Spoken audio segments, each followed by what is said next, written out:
Semua yang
kebangkitan-Mu pada pagi hari ini. Biarlah pujian kami memberkati Engkau yang sudah mati dan bangkit untuk kami. Sebentar kami akan belajar kebenaran firman-Mu Tuhan. Sucikan, kuduskan hati kami, lembutkan kami dengan Roh Kudus supaya ibadah kami tidak sia-sia ya Tuhan. Terima kasih Bapak. Sekarang mari kita menaikkan doa yang diajarkan oleh Tuhan kita dalam hitungan ketiga. Baca di depan saudara ya, supaya sama. 2, 3. Bapa kami yang di sorga, dikuduskanlah nama-Mu, adalah kerajaan-Mu, jadilah kehendak-Mu di bumi seperti di sorga. Berikanlah kami pada hari ini makanan kami yang secukupnya, dan ampunilah kami akan kesalahan kami, seperti kami juga mengampuni orang yang bersalah kepada kami. Dan janganlah membawa kami dalam pencobaan, tetapi lepaskanlah kami daripada yang jahat. Karena Engkau yang punya kerajaan dan kuasa dan kemuliaan sampai selama-lamanya. Puji Tuhan. Silakan duduk. Shalom, sudah dikasih Tuhan. Coba kemarin kita sudah ibadah hari Jumat Agung kematian Tuhan. Kita akan sambung hari ini ibadah Paskah kebangkitan Tuhan. Sekali lagi saya undang saudara bangkit berdiri, angkat Alkitabnya atau handphonenya atau tangannya. Kita baca sekali doa setiap beriman dia dalam hitungan ketiga. 2, 3. Aku percaya firman-Mu berkuasa. Aku percaya firman-Mu sanggup mengubah seluruh hidupku. Aku percaya firman-Mu adalah Tuhan sendiri. Aku siap menerimanya dalam nama Tuhan Yesus. Amin. Silakan duduk Bapak Ibu. Saya ini cepat saudara ya, karena kami masker sesek pertanyaan. Baik, kita akan belajar dalam Lukas 24 ayat 1 sampai 12. Kamu tampilkan Bapak. Klik lagi.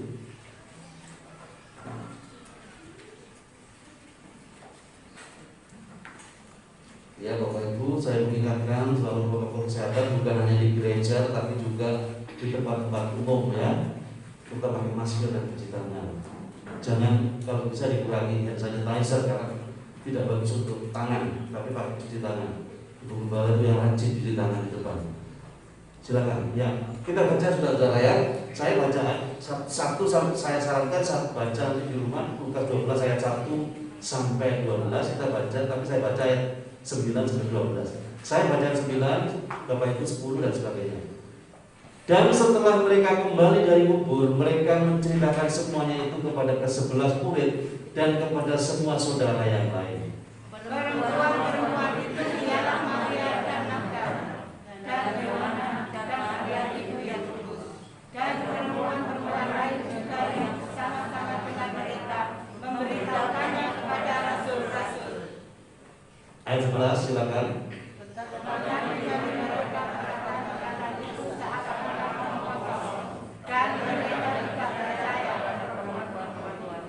Dan terakhir, sesungguhnya ketika Petrus bangun, lalu cepat-cepat pergi ke kubur itu. Ketika ia menunjuk ke dalam, ia melihat hanya kain bakar saja. Lalu ia berikan kepada apa yang terjadi pada terjadi. puji Tuhan. Saudara, minggu Jumat kemarin Ibu Gembala khotbahnya adalah di saat Yesus mati, pasca kematian itu, pasca yaitu melewati Passover, Pesach, saudara, maut melewati. Sebab sudah dirayakan sejak bangsa Israel masih ada di Mesir. Ada penumpahan darah. Pagi ini saudara saya lanjutkan, saudara-saudara ya, tentang kebangkitan Tuhan. Saya akan cepat klik lagi Mbak. Saudara, kebangkitan Tuhan, Yesus kuburnya kosong. Saudara-saudara, Allah waktu menciptakan langit dan bumi adalah menciptakan dengan segala kuasa dan mujizatnya. Tolong diklik lagi. Yang pertama, kebangkitan Tuhan itu membuktikan bahwa kuasa Tuhan itu tidak terbatas. Nah saudara, kuasa setiap orang, saudara dan saya punya kuasa, punya kemampuan. Kalau orang tidak punya kuasa dan kemampuan, orang-orang tidak bisa menciptakan handphone, tidak bisa menciptakan ini dan sebagainya. Tetapi saudara-saudara, kuasa, kemampuan dan bahkan segala yang dimiliki oleh manusia akan berakhir pada waktu manusia itu mati. Waktu seorang yang menciptakan yang luar biasa sekarang ini, ada satu mobil yang namanya Tesla, mobil yang listrik, saudara, diciptakan oleh salah satu orang terkaya di dunia, sangat jenius. Tetapi mujizatnya, karyanya itu akan selesai pada waktu dia mati. Sama dengan saudara dan saya Gembala Pak Ratno yang biasa khotbah di depan, nanti tidak akan bisa berkhotbah lagi pada waktu kita mati. Tetapi Yesus tidak, saudara. Waktu dia mati pada hari Jumat Agung kemarin, iblis bersorak, orang-orang Romawi mengatakan sudah selesai, penjahatnya sudah digantung. Tetapi pada hari ketiga dia membuktikan bahwa kematian, maut tidak berkuasa atas Yesus. Akhirnya dan dia bangkit. It is the reason, saudara. Dia bangkit karena apa? Karena kuasa. Yang pertama, saudara, kebangkitan Tuhan membuktikan kuasanya tidak bisa dibatasi oleh apapun. Saudara, Yesus telah bangkit. Dan saat ini sudah setahun lebih seolah-olah kita ini terkungkung, terancam dengan pandemi.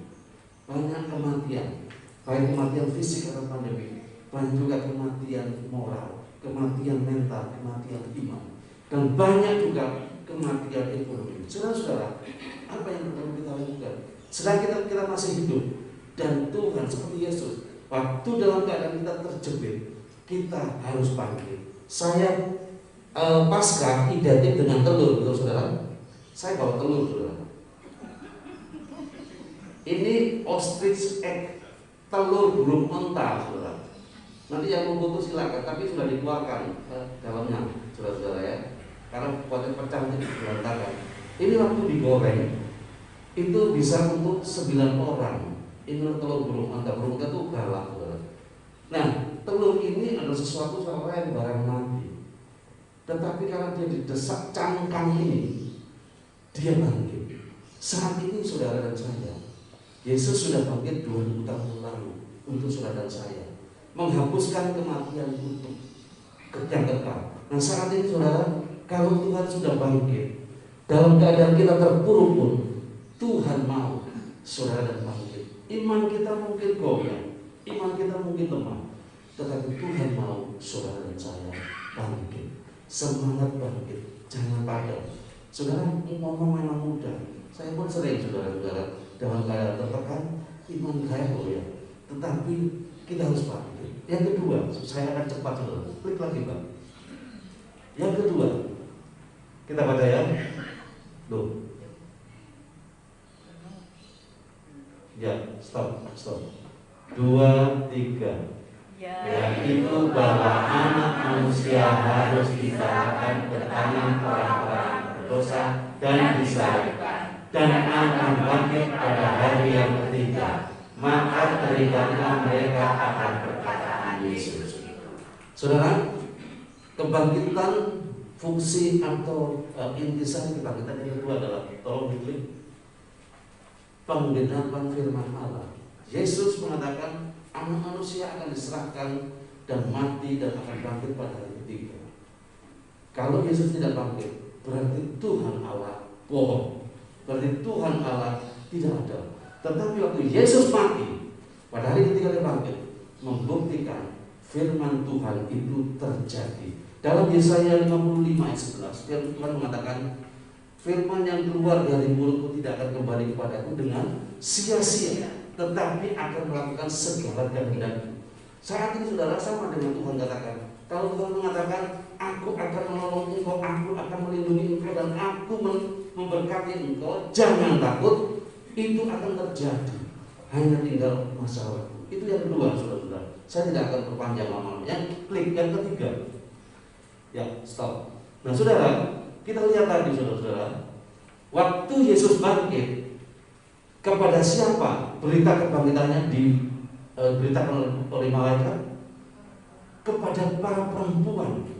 Perempuan digambarkan, perempuan adalah seolah makhluk yang lemah, saudara-saudara. Berita kebangkitan Yesus diberikan kepada orang-orang yang lemah. Kalau saudara lihat, mereka perempuan-perempuan ini ya, ada Maria Magdalena, ada Yohana, dan Maria ibu Yakobus, tantenya atau budenya Yesus.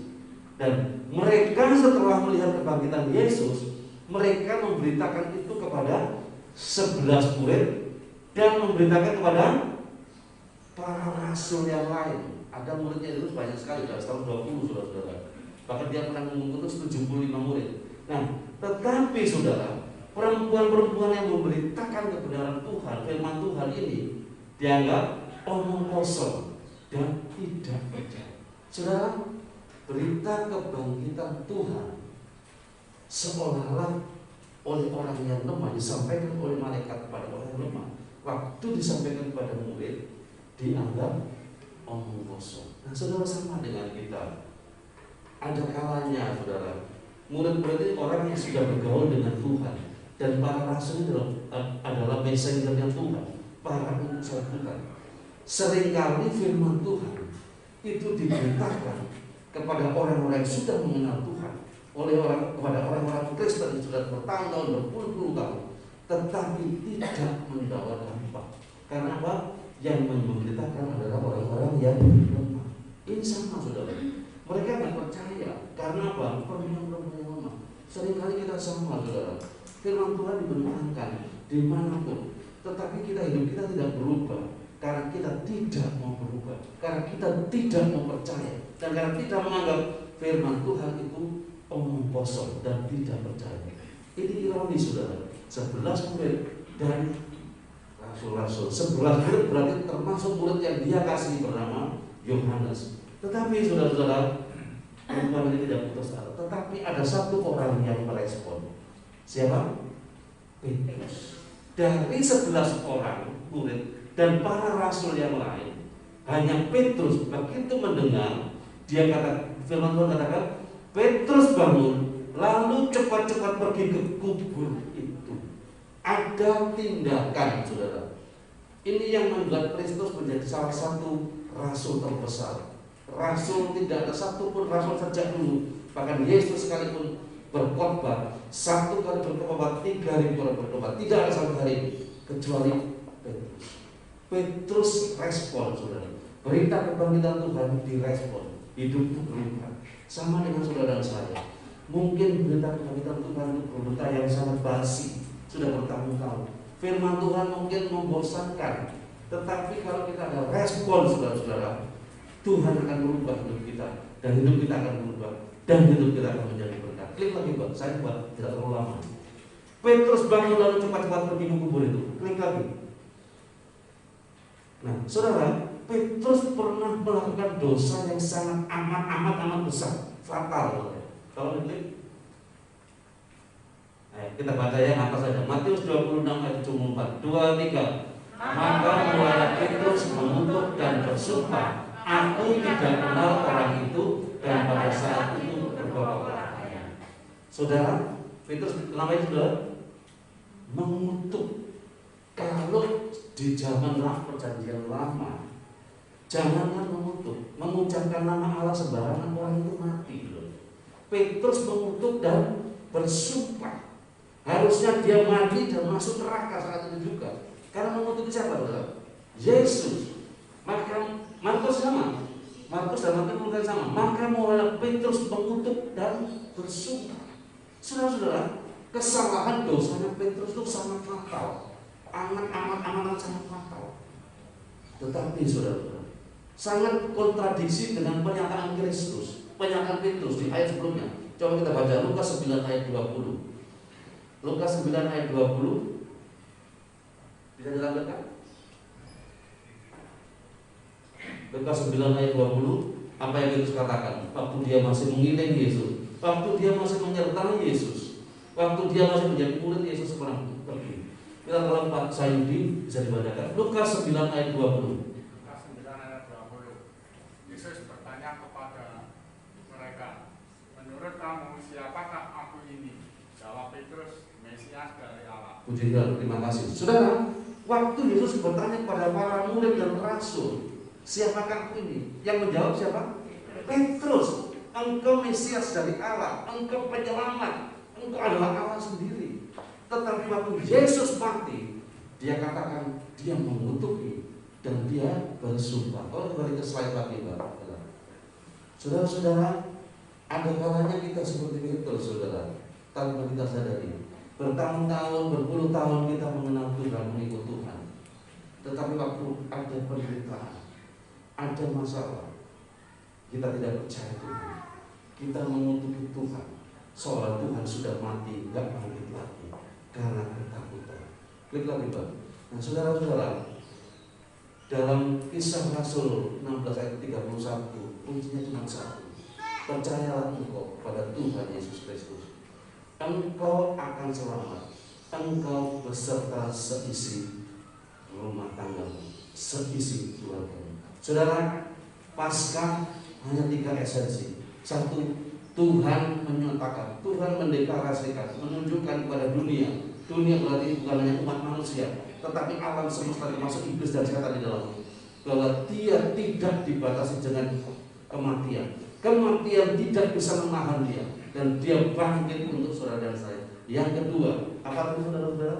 Menggenapi firman-Nya, supaya manusia tahu bahwa apa yang diucapkan Tuhan itu pasti terjadi.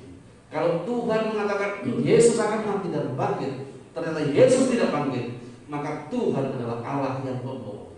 Tetapi Tuhan buktikan bahwa apa yang Dia firmankan, Dia katakan terjadi. Kita sering berkata, saudara, kita sering mengucapkan janji kepada orang, tetapi tidak terjadi karena kita berbohong. Tetapi Tuhan tidak. Apa yang diucapkan, dideklarasikan di depan orang banyak, itu terjadi. Yang terakhir, saudara, yang ketiga, saudara, firman Tuhan tadi apa katakan? Yang terakhir. Ya, klik lagi.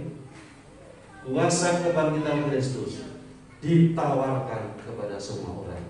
Tadi waktu perempuan-perempuan menyampaikan firman atau memberitakan kebangkitan Tuhan, dia beritakan kepada semua orang, termasuk 11 murid dan para rasul. Sama dengan saat ini, saudara, ditawarkan kepada saudara dan saya. Responnya cuma ya atau tidak. Klik lagi, Pak. Saudara-saudara, klik. Saudara dan saya mau terima atau tidak. Kuasa kebangkitan Allah adalah kasih yang tertinggi. Yesus mati dan bangkit, kasih tertinggi kepada saudara dan saya. Ditawarkan kepada siapapun, hanya kita mau terima atau tidak. Itu di tangan kita. Yang terakhir, pilihan yang saudara, klik lagi. Petrus bangun lalu cepat pergi. Saudara, kalau firman Tuhan diberitakan, responnya cuma 2. Kita terima atau tolak. Kita terima, kita bangun. Ada perubahan. Sepanjang firman Tuhan diberitakan, kalau hati kita tidak ada perubahan, tidak menjadi dampak buat hidup kita, dan tidak akan menjadi berkat buat kita. Klik lagi, terakhir. Tuhan Yesus memberkati. Saya undang para pelayan perjamuan untuk kita siapkan diri kita masuk dalam sakramen perjamuan kudus.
pujian tadi mengatakan Yesus tidak pernah tinggalkan.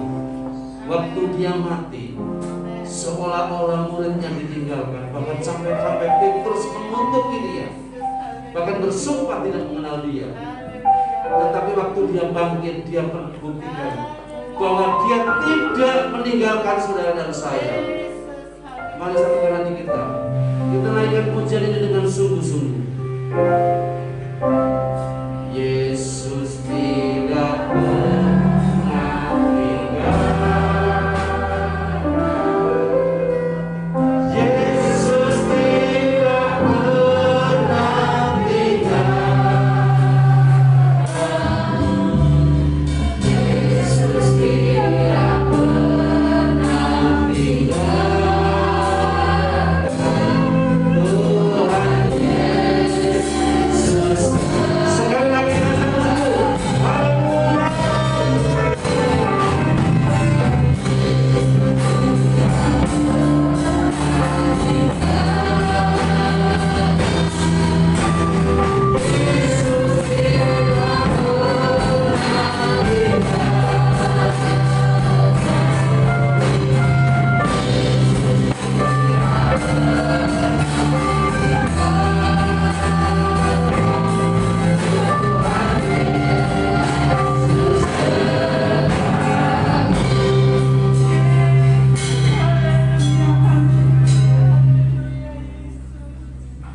Saudara, angkat roti di tangan saudara sebagai rasa hormat kita yang tertinggi kepadanya.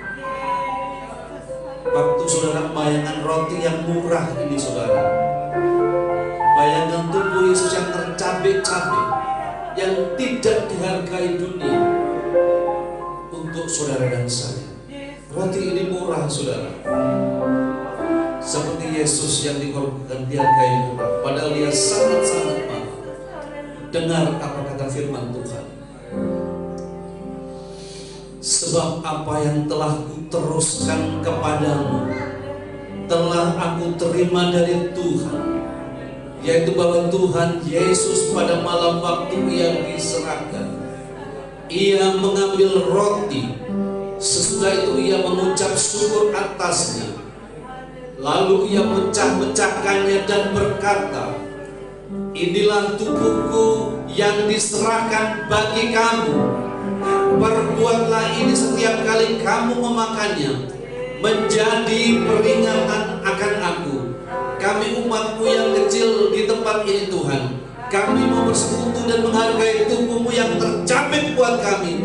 Di dalam nama Bapa, Putra dan Roh Kudus yang menjadi Tuhan, Juru Selamat kami, Tuhan Raja kami. Kita makan dengan iman dalam nama Yesus. Haleluya.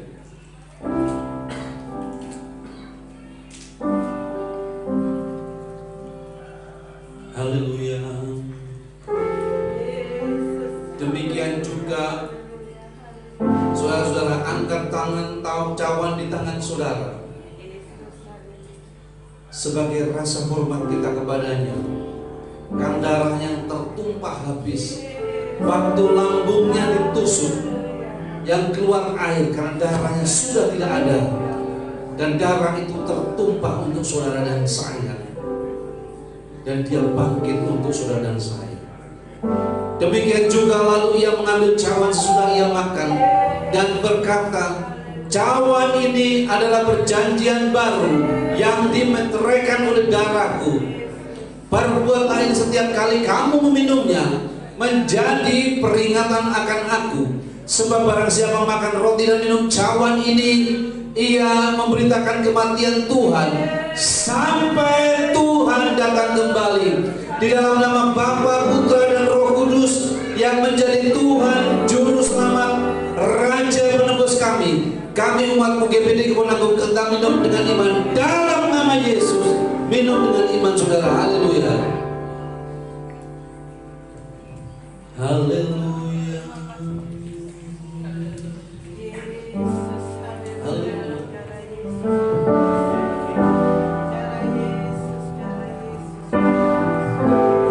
Haleluya. Masuk dalam doa saudara. Sembah dia. Glory.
kebaikan-Mu Tuhan, pengorbanan-Mu Tuhan buat hidup kami.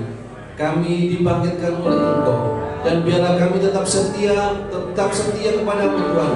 Kami memiliki semangat kebangkitan-Mu sampai Tuhan panggil kami. Kami setia dan kelak kami bangkit bersama Engkau di dalam kerajaan surga. Semua jemaat yang sudah menikmati persekutuan dengan tubuh dan darah Kristus, sama-sama